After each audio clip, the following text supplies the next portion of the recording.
Mr. Saul Alinsky, who was born in Chicago in 1909, has become sort of the pet revolutionary of the church people of America.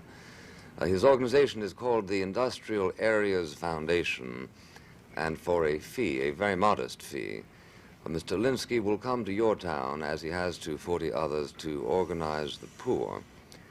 That may mean an end to orderly traffic, it might mean sit-ins in City Hall, the cultivation of racial animosities, but Mr. Alinsky claims that's the way to get the toilets fixed in the slum buildings and to bring pride and a sense of dignity to the poor people, something like the sense of dignity which presumably Sitting Bull and his people felt after a massacre. Mr. Alinsky doesn't mind criticism at all. In fact, what he minds is when he isn't criticized. When he is criticized, he has written, then his influence, when he is criticized, then his influence grows among the people whom he desires to influence.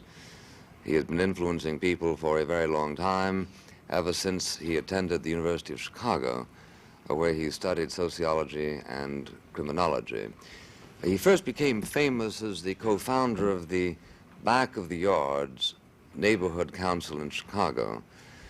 Since then, he started the Woodlawn organization, also in Chicago, the FIGHT Fight program in Rochester, New York, and numerous others. He desires the poor to rise up and reject middle-class values. I'd like to begin by asking Mr. Alinsky whether there is any substance in recent reports that his programs have proved, even by his own standards, generally unsuccessful. No, that just isn't so.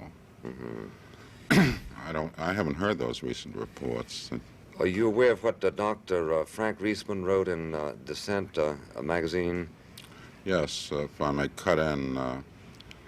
So you have heard some of the reports? Oh, yeah. Well, as a matter of fact, that's about what you'll be limited to, with maybe one or two other individuals. I'll have a few more, but go ahead. All of them in the same category. Are they? What category is Mr. Reisman in? Well, he's in an interesting category. It's sort of a new research procedure where you do not contact the person that you're doing research on. You do not go into the projects. You do not talk to anyone associated with them.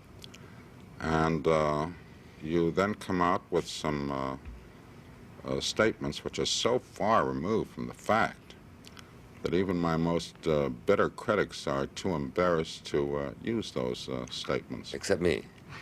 Well, you haven't used them. You've just made a comment on it. I made a statement.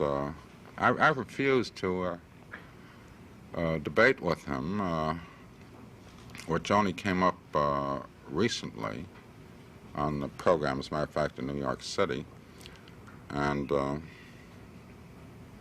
I made the remark that every time I see any of this stuff, it sort of makes me feel like a grizzled, battle-scarred dog going down the street while way back, a safe 6 blocks back or so, this little whining Pekingese comes out sniffing, yipping, and licking and growling of my leavings, and I'm not going to waste any time turning around. You're not very nice to your critics, are you? But I gather you resent it when they're not very nice to you. You called Sergeant Shriver a political pornographer. No, I didn't call him that. Yes, you did. No, unless you were misquoted. No, I wasn't.